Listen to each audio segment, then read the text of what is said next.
Tonton video ini sampai selesai agar Anda tidak gagal paham.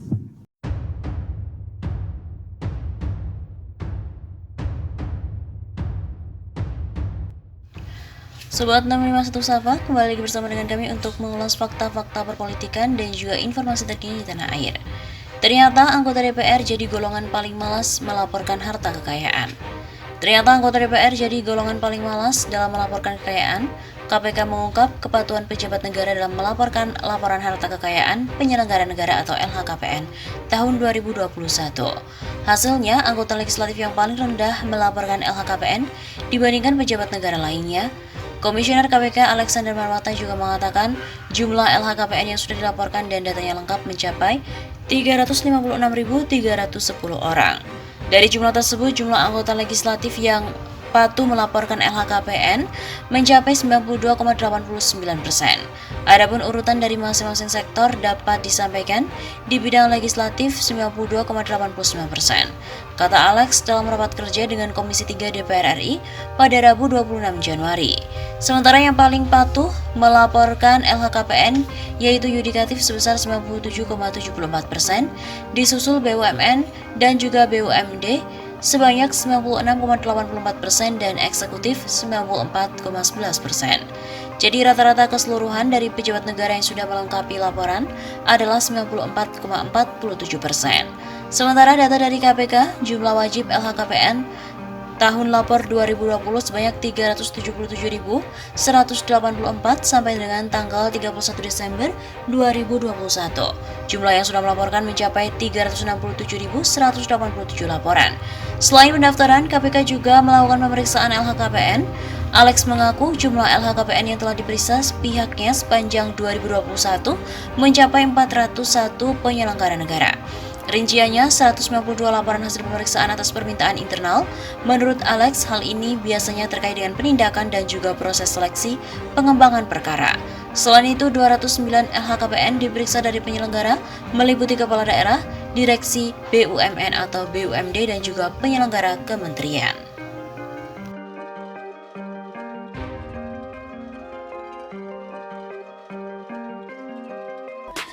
Sudah pantas DPR ini dibubarkan oleh rakyat. Terbetik berita Badan Legislasi DPR di mana mengubah peraturan DPR nomor 1 tahun 2020 tentang tata tertib DPR demi memberikan landasan hukum bagi penetapan panitia khusus atau pansus rancangan undang-undang Ibu Kota Negara. Jumlah anggota dan pimpinan pansus RUU Ibu Kota Negara itu menerabas ketentuan yang diatur dalam tata tertib DPR sebelumnya. Tindakan itu dinilai menunjukkan DPR tidak mengikuti asas bernegara yang baik. Dilakukan demi memenuhi ambisi pribadi Presiden Jokowi agar RUU Ibu Kota Negara baru dapat disahkan secepatnya dan IKN baru dapat segera dimulai pembangunannya di masa periode tahun akhir junjungan mereka Presiden Jokowi. Menerabas aturan apalagi dilakukan oleh DPR yang semestinya tahu aturan sangatlah keterlaluan. Mereka merasa sangat berkuasa karena koalisi gemuk seakan mereka bisa berbuat semau-maunya. Mereka DPR ini tidak belajar betapa produk mereka, Undang-Undang Cipta Kerja yang juga dilahirkan dengan cara seenaknya, akhirnya diputuskan sebagai undang-undang yang cacat alias inkonstitusional oleh Mahkamah Konstitusi. Sebelumnya, masyarakat secara bergelombang baik melalui kajian dan juga aksi menolak RUU Cipta Kerja tersebut. Sekarang mereka mau melakukan hal yang sama. Secara kepentingan publik, DPR sudah tidak lagi mewakili kepentingan rakyat. Sudah tidak tepat disebut sebagai lembaga wakil rakyat. Lebih tepat sebagai lembaga kepanjangan tangan kekuasaan eksekutif. Pokoknya apa yang diinginkan oleh rezim yang berkuasa harus segera dilahirkan undang-undangnya oleh DPR. Tidak peduli bagaimanapun caranya. Akan halnya RUU IKN ini tidak ada hal yang mendesak bagi kepentingan rakyat. Kecuali yang mendesak adalah masa jabatan presiden akan berakhir sebentar lagi. Sehingga RUU IKN harus disebut dan juga dikebut-kebut demi legasi Jokowi. Kalaupun melanggar tata tertib, yang dirubah aturannya, yaitu tatibnya. Sebenarnya DPR sudah sangat pantas dibubarkan oleh rakyat, karena bukan lagi memperjuangkan aspirasi kepentingan rakyat.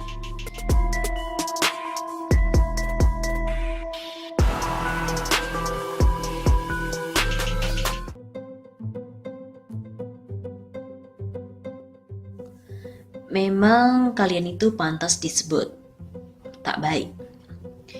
Setelah dilantik menjadi anggota DPR dan DPD, yang kalian tunjukkan di depan rakyat adalah perebutan kursi pimpinan DPR dan MPR. Kalian semua betul-betul politikus yang sebenarnya. Kalian itu hanya kasak kusuk memperebutkan kursi ketua DPR dan ketua MPR. Setelah kursi ketua DPR diberikan ke orang-orang yang paling kuat posisi politiknya di Indonesia ini, sekarang kalian bercokol untuk kursi ketua MPR. Orang Golkar merasa berhak, orang Gerindra merasa pantas, orang DPD merasa wajar.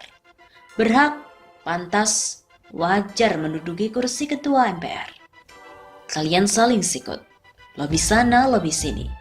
Sedikitpun kalian tak ingat korban yang ada di Wamena dan para korban yang dibakar di kota yang horor itu. Anak kecil jadi korban. Ya, seperti itu di Papua. Malah kalian berpesta pora di gedung parlemen, bagi-bagi kursi pimpinan. Ketawa ketiwi menyambut kenyamanan hidup kalian, menyambut peluang-peluang korupsi yang bakal bertebaran di sekitar kalian. Korupsi yang tidak akan bisa lagi ditangkap oleh KPK setelah kalian lumpuhkan lembaga anti korupsi itu dengan dukungan Jokowi. Sangat memalukan, memuakkan, menjijikkan. Tak pantas kalian dijuluki anggota dewan yang terhormat. Tak pantas kalian disebut senator rakyat. Karena kalian tidak punya kehormatan sama sekali. Ternyata, bagaimana mungkin rakyat menyebut kalian terhormat kalau begini cara kalian duduk di DPR dan DPD atas nama rakyat? Kalian bergembira ria di gedung parlemen, senang dilantik. Senang bayangkan segala macam fasilitas dan keistimewaan yang bakal kalian sandang sebagai anggota DPR dan DPD. Sungguh luar biasa kalian yang tak punya hati. Foto-foto kalian yang tersenyum lebar sudah dilihat oleh seluruh rakyat.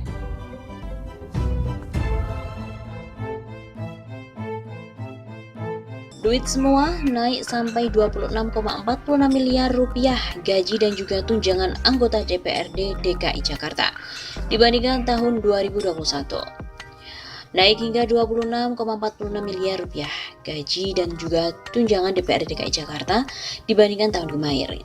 Naiknya anggaran gaji dan tunjangan tersebut didasari oleh Keputusan Menteri Dalam Negeri Nomor 903/5850 Tahun 2021 tentang evaluasi RAPBD DKI Jakarta tahun anggaran 2022. Untuk anggaran gaji dan tunjangan DPRD DKI di tahun 2022 ini, diketahui dana tersebut berada pada nominal 177,37 miliar rupiah, yang pada sebelumnya berada pada nominal 150,94 miliar rupiah.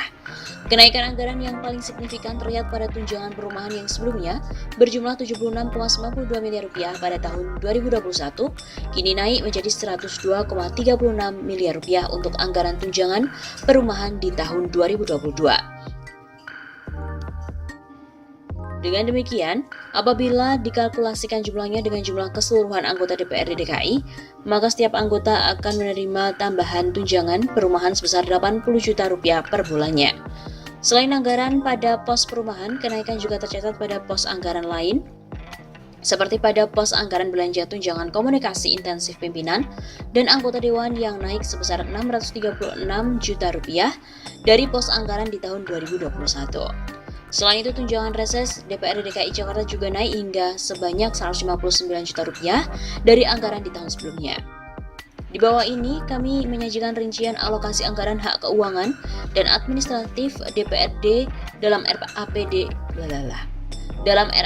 DKI tahun 2022. Di antaranya yang pertama, belanja uang representasi 3,7 miliar rupiah, belanja tunjangan jabatan 5,36 miliar rupiah, belanja tunjangan alat kelengkapan 459,21 juta rupiah, belanja tunjangan komunikasi intensif pimpinan dan anggota DPRD 27,34 miliar rupiah, belanja tunjangan reses 6,83 miliar rupiah, belanja tunjangan perumahan 102,36 miliar rupiah, belanja tunjangan transportasi 26,05 miliar rupiah, dan belanja dana operasional pimpinan DPRD 676 juta rupiah.